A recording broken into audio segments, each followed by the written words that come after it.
Hi, Carrie Purdy. Hi, how are you? Good. How are you doing? Awesome, thank you. Good. I just talked to your husband, and I'm fascinated by the dynamic of a mom.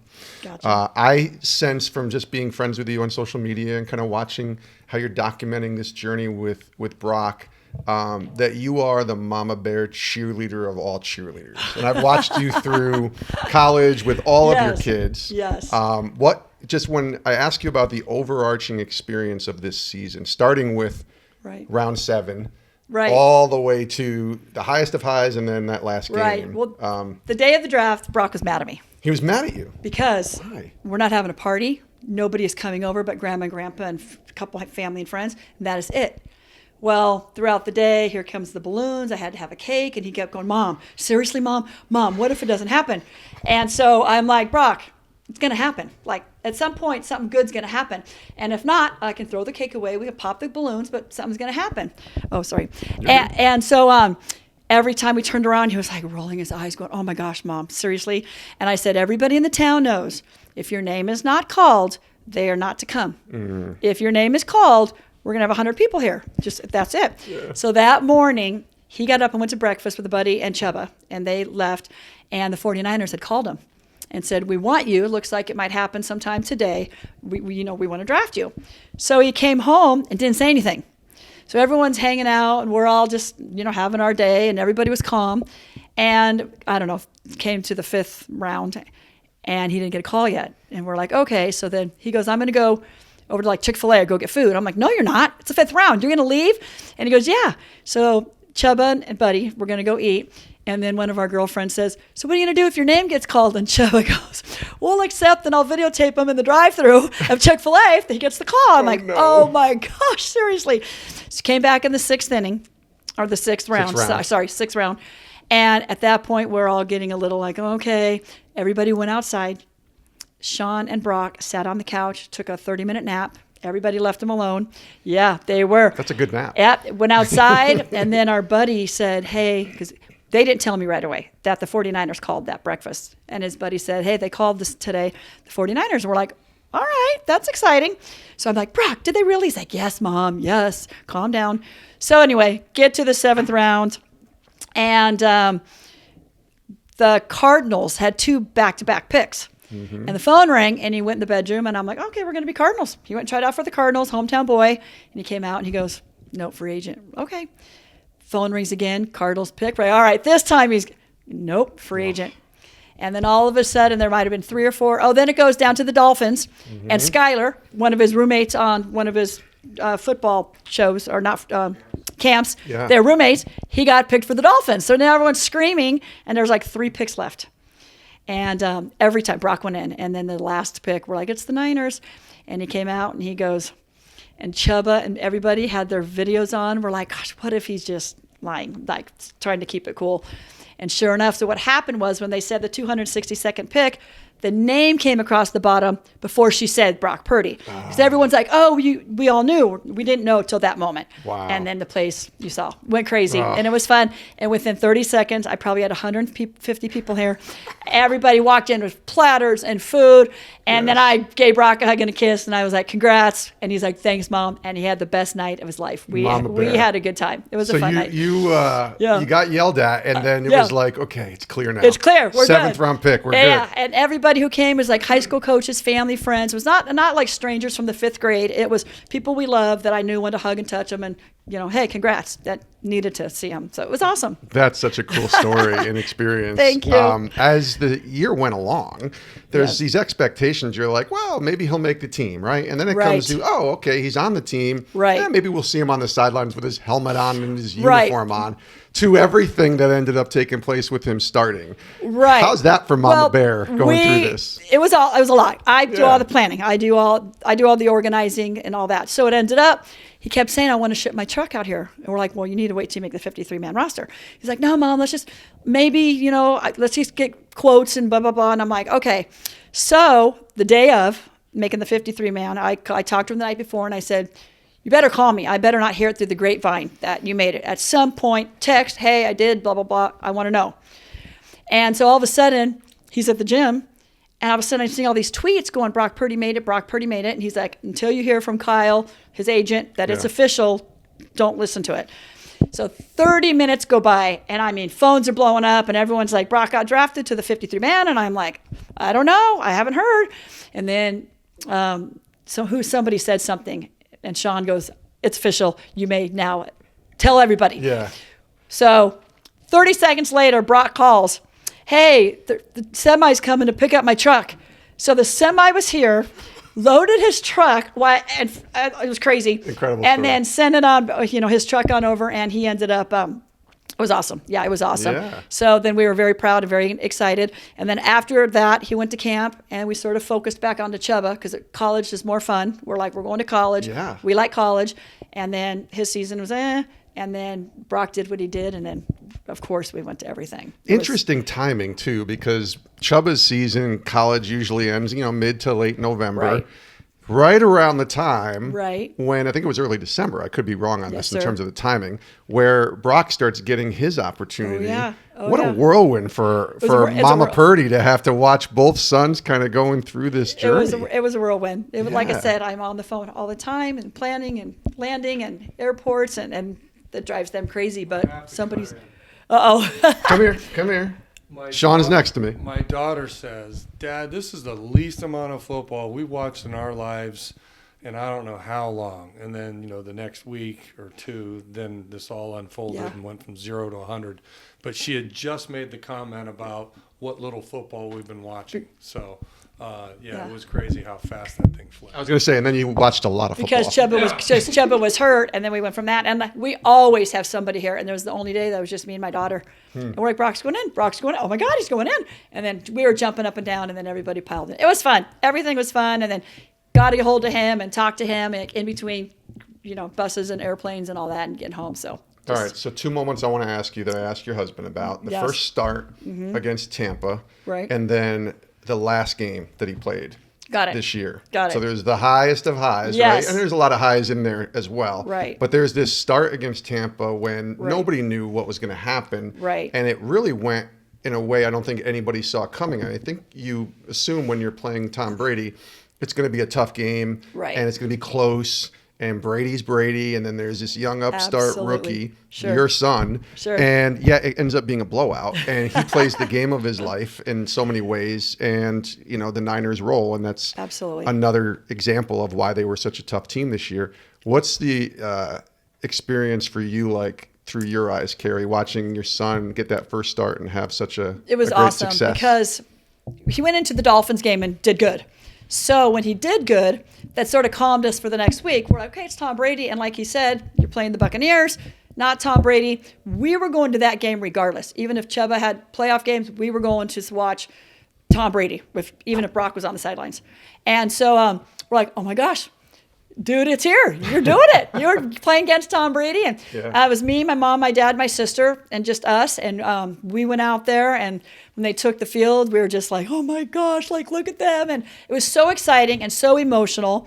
And we were just so proud of him. I was just like, you couldn't even be more prouder. It's like, wow, this is just so. Is that the game Chubba was there? No. Was Chubba at that one? Oh, Chubba was there. Okay, yeah, Chubba.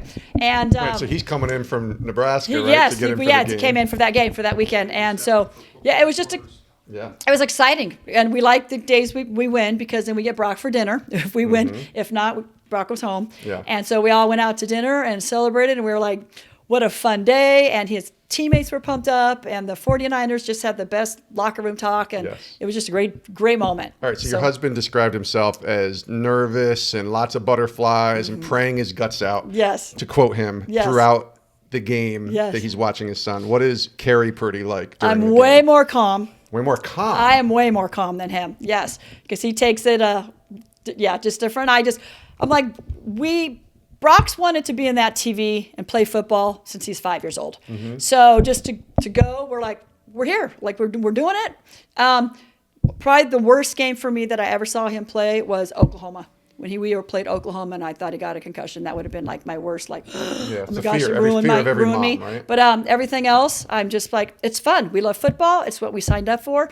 You got kids who go to high school and what are you going to be when you grow up? Pharmacist or doctor or whatever. Brock, what are you going to be at 5? Football player.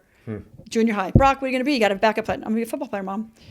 College. Brock, I'm going to school for business, Mom, but I'm going to be a football player. Never, ever wavered from playing in the NFL, ever. I remember talking to him on the podcast when he was still at Iowa State, and at the end of the podcast, I said, "Are you planning on playing in the NFL? Is that something you've thought about?" And he's like, "Yes, sir, that absolutely is." Right. And I also asked him about, well, maybe ministries in your future, and maybe they're preaching the gospel. And he's like, "Yep, that might be in too." Absolutely. And it was an interesting dynamic, and I didn't even mean to ask it in sort of an offensive way, because it's of course he's a college quarterback, he wants to play in the NFL like everybody. But just where his mindset was. So to know that had been the mindset since he was 5 years old. Oh, yes. Is fascinating. He's born, December 27th. So we always had Super Bowl. So 100 people at the house, all the kids outside playing flag football, whatever. Brock's on the coffee table with all the dads watching. And then at halftime, he'd go play or whatever, and then he'd go play. And then as soon as it started, Brock's right there in front of everybody. And they're like, Brock, come on, Brock, come on. And he's like, hold on. Amazing. All right, so let's go to that last game. And I know you guys made the decision not to go to Philadelphia and stay at home in Arizona and watch the game. As a mom watching that game, compared to what we just talked about with your husband watching it, what was that experience like? Because I think there's something different with moms. It is. Knowing there's an intuition that they have with their sons. My mom had that with me. When something wasn't right. And then you see him have the injury that he had. Well, I didn't even see it. So what happened was, it happened so quick, I just saw the ball come out of his hand. So I thought they fumbled it, so I'm watching that. And so then the next play comes, and Shawn's like, he's not in, Brock's out. And I was like, what do you mean Brock's out? And they're like, he got hurt. So I didn't. Even when I might have saw a little of the hand, I saw it over there and them fighting for the ball over there. So I didn't see really what happened until obviously the replays. Then he didn't come back in, and then they went straight into the doctor. And then I thought, oh, maybe they're giving him a shot or something, and maybe he'll come back. And then he didn't, and then he really didn't. And then you saw him but he had his helmet on the whole time. So because he had the helmet on, I'm like, oh, there's hope. Maybe they're just letting it settle down because we don't know what's going on. And then it never happened. And then when he did come back in, the whole place, yay, we were cheering. And then it was just But you knew it wasn't the same. We knew it wasn't the same. And so then game was over. We had house full. People started trickling out. And then I called him. And it, of course, goes to voicemail.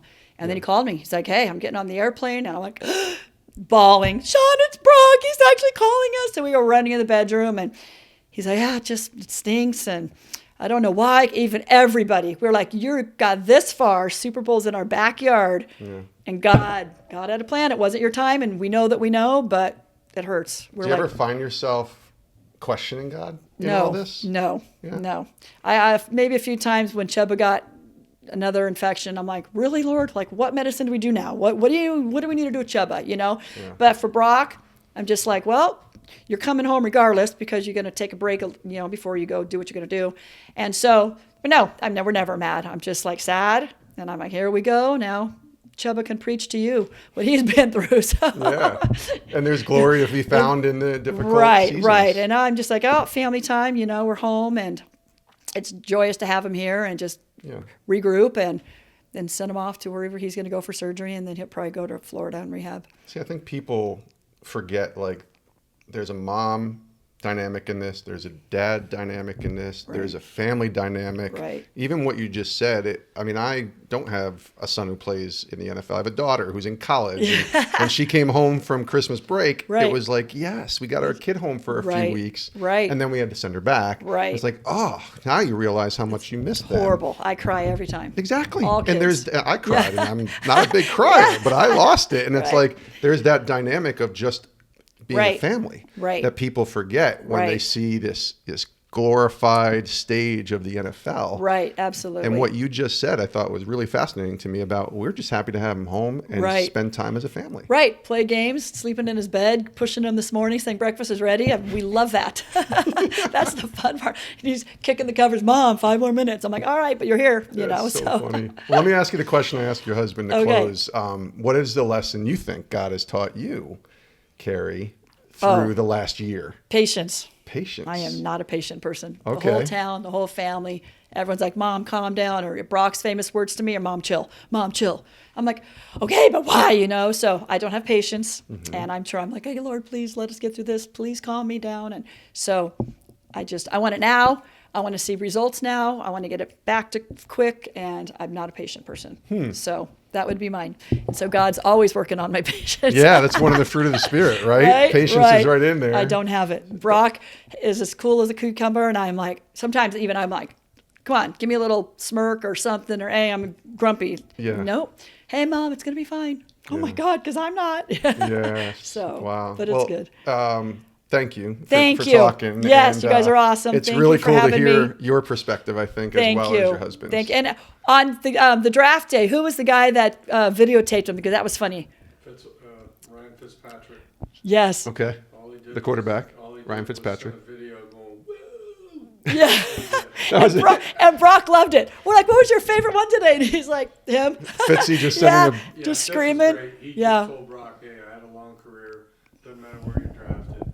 Right, he was undrafted, I think, out I don't know. of the Ivy League, if I remember. So Yeah. He just Yeah. said, hey, just get in and go do cool. your thing. Right. Very cool. Yeah. And That's Kittle, when he went, because he went to Iowa, Right. so his Iowa jersey was hanging in Brock's locker. So that was funny when he got there. I have to imagine we could do an entire 2 hours on George Kittle. on those two. Connection. Those two, yeah. He is fabulous. That's good He to hear. is, yeah. That's good And to then he was 14 when he started. Brock, and he called and he goes, hey, 13's available. What do I do? I'm like, jump to 13. Are you kidding me? You jump on 13. And he was on speaker and he goes, Dad, what do I do? He goes, you listen to your mother. Go back to 13. Like, why are we Yes. having Yeah, you were 13 your whole life. And then they told him he was going to be 13 at Iowa State. But Okay. another guy was already there. And so So you got 15. he got 15. That's Yep, all right. Tim Tebow. He loves Tim Tebow. So it was a good number. That's not a bad number Yeah, either. we'll take it. Dan Absolutely. Marino and Tim Tebow. Absolutely. I love it. was Well, thank you, good. Carrie. Thank you.